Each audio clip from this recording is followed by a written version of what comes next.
नमस्कार दोस्तों, पहाड़ी खबरनामा न्यूज़ पर एक बार फिर आप लोगों का स्वागत है। और देहरादून में हम हैं और जैसा कि आपको पता है कि उत्तरकाशी में जो स्वतंत्र पत्रकार राजीव प्रताप जी हैं, उनकी जिस तरह से रहस्यमय मौत हुई, उसके बाद सवाल तमाम उठ रहे हैं।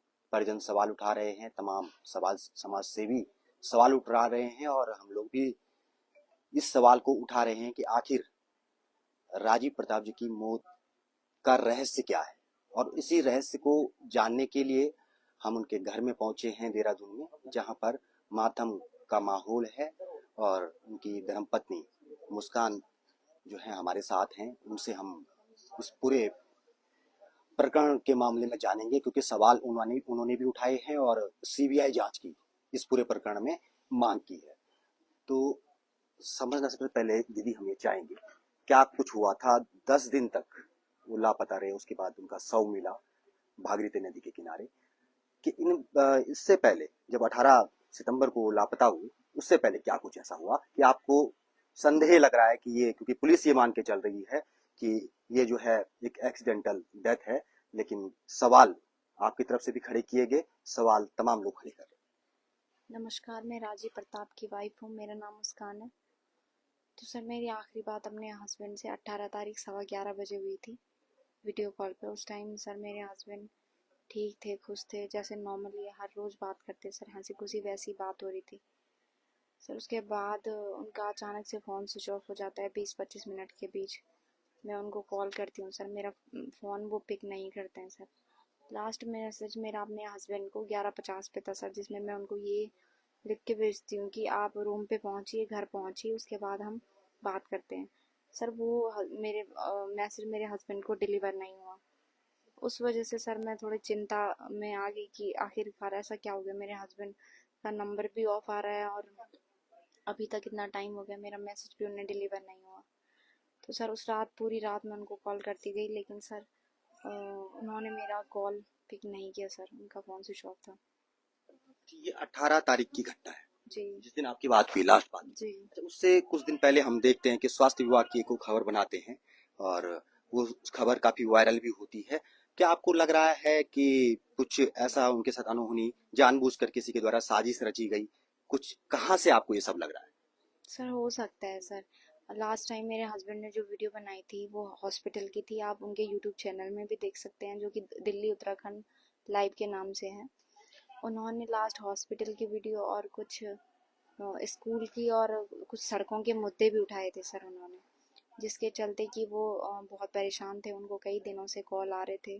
हालांकि सर उन्होंने मुझे कोई स्पष्टीकरण नहीं दिया उस मामले में, किसी व्यक्ति विशेष का नाम निकाल के कि यह इंसान मुझे परेशान कर रहा है या मैं इसका नाम लूँ सर, ऐसा तो उन्होंने मुझे कुछ बताया नहीं। पर नॉर्मली सर, जैसे मेरे हर रोज़ अपने हस्बैंड से बात होती है, तो बातों ही बातों में मुझसे कह रहे थे कि मैं थोड़ा परेशान हूँ, मुझे किसी के कॉल आ रहे हैं ये करके कि जान से मारने की धमकी, तुम्हें घर से उठा के ले जाएंगे, तुम जैसे पत्रकार तो आते रहते हैं ये सर। तो वो फ्रस्ट्रेट थे सर कई 4-5 दिनों से। तो 3 4 5 दिनों से ये सब हो रहा था।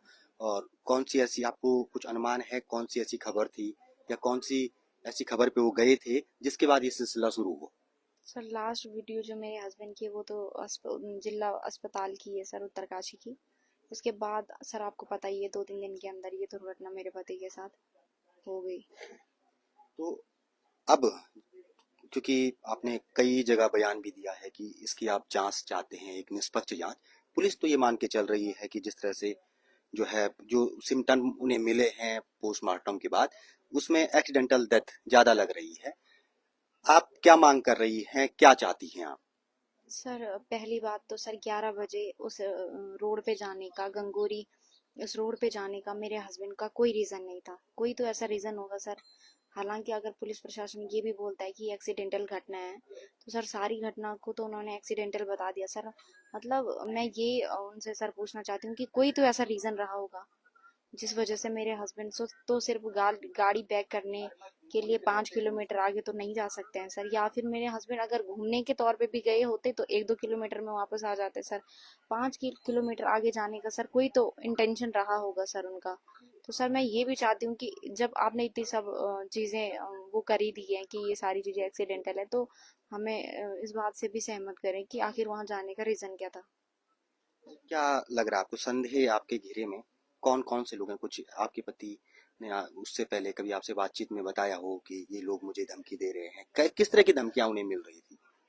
सर ऐसा व्यक्ति विशेष का नाम तो उन्होंने मुझे कभी नहीं निकाला किसी का, पर सर उनको ऐसी हर कोई वीडियो बनाते थे सर, उन पे कुछ ना कुछ उनके कमेंट्स, कोई लोग तो डायरेक्टली कॉल कर देते थे सर कि हम तुम्हें घर से उठा के ले जाएंगे, तुम जैसे पत्रकार तो आते जाते रहते हैं, मौत की धमकियां देते थे सर उनको। हालांकि आज उनका फोन अगर कुछ चीजें हमारे पास मौजूद होती तो वो स्पष्टीकरण के तौर पे वो होता सर, लेकिन ऐसा कुछ है नहीं जो हम या बयां कुछ कर। कॉल डिटेल या फिर कुछ ऐसे मैसेजेस, उनका मोबाइल, ये सब कुछ मिल पाया आपको? जी नहीं सर, कॉल डिटेल में तो भी मैंने सर नहीं देखी, उसमें भी लास्ट कॉल वो सर मेरी बता रहे थे कि आपके अपने हस्बैंड से बात हुई है, और उनका मोबाइल सर हमें मिला ही नहीं। जी तो आगे अब आप क्या चाहते हैं? इसमें सीबीआई जांच की मांग भी कई लोग उठा रहे हैं। आप क्या चाहते हैं? सर, अभी जस्ट जनवरी में ही मेरी शादी हुई है, 9 महीने सर मेरी शादी को हुए हैं, 7th मंथ में प्रेग्नेंट हूँ।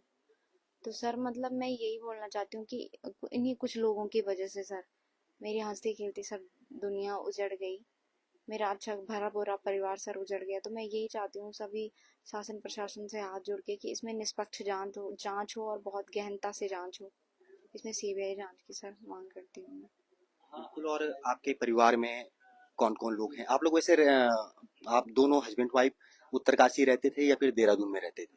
सर हम उत्तरकाशी से, एक्चुअली सर मेरा मायका है, और हम अप डाउन करते रहते थे सर वहाँ। तो मेरे हस्बैंड का जो काम है सर वो उत्तरकाशी ज़्यादा करते थे, तो उस वजह से सर हम दोनों का आना जाना उत्तरकाशी ज़्यादा होता था।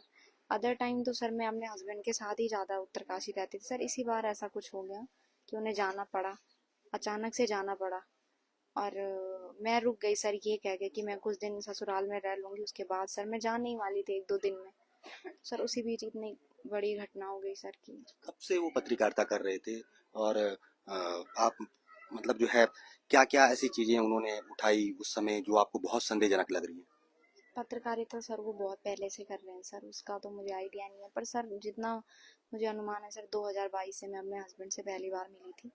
हालांकि मेरी शादी को 9 महीने हुए हैं, पर मैं उनको पिछले 4-5 सालों से सर जानती हूँ। तो हम टच में थे सर, हमारी बातचीत हो रही थी सर पहले से ही। तो सर जितना मेरे उसमें सर वो 2022 से पत्रकारिता कर रहे हैं सर। तो अच्छा, उससे उनके कुछ दोस्त भी होंगे आपके हस्बैंड के, बहुत सारे दोस्त होंगे। आपने उनसे बातचीत की? क्या उन्हें कुछ पता है कि कहीं कहाँ से उन्हें धमकियां मिल रही थी? वो कौन लोग थे जो उन्हें लगातार जो है धमकाने का प्रयास कर रहे थे? कौन से ऐसे लोग हैं जिनकी साजिश हो सकती है? आपके जो पति के दोस्त हैं आपके, उनसे किसी से बातचीत की? सर पति के दोस्त तो सर वही हैं जिस टाइम मेरे अपने हस्बैंड से 18 तारीख शाम को वीडियो कॉल पे बात हुई थी। मेरे हस्बैंड के साथ उनका एक दोस्त शोभन, जो पुलिसकर्मी भी है सर, वो मौजूद थे जब मेरे अपने हस्बैंड से वीडियो कॉल हुई थी। उस समय वो मेरे हस्बैंड के साथ ही थे। और सर एक लड़का और है जो उस दिन मेरे हस्बैंड सर अच्छे से घर पे मतलब आराम से सोए हुए थे, मेरे हस्बैंड और मेरा भाई। तो हम अपने भाई के साथ ही स्टे करते थे सर। मेरा भाई वहाँ पढ़ाई करता है, कॉलेज कर रहा है सर, वो आफ्टर 12th बीएससी कर रहा है। तो हम उसी के साथ सर वहाँ स्टे करते थे। तो सर जिस टाइम मेरी लास्ट टाइम बात हुई उनके साथ, उनका वो दोस्त शोभन मौजूद था। एक दोस्त वो, जिसका नाम सर मनवीर कलुड़ा है सर, वो घर से ले जाता है ये बोल के कि सर हम घूमने चलते हैं। तो सर उस टाइम 6:30 या 7 बजे का टाइम था।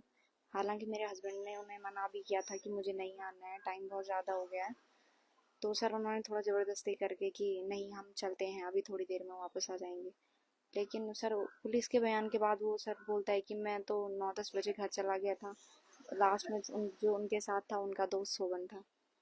जी तो मुस्कान हैं जो कि धर्मपत्नी हैं, जो स्वतंत्र पत्रकार। तो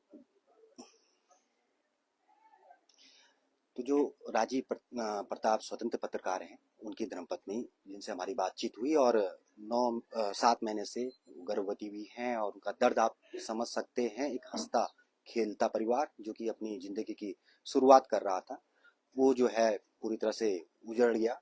और अब इस पूरे प्रकरण में तमाम बातें उठ रही हैं, सवाल उठ रहे हैं कि आखिर जो राजीव प्रकाश की जिस तरह से रहस्यमय मृत्यु हुई, आखिर उसका सच क्या है। सभी लोग इस सच को जानना चाहते हैं। सीबीआई जांच की मांग भी परिजन कर रहे हैं। तो लगातार आप लोग पहाड़ी खबरनामा देखते रहिए। धन्यवाद।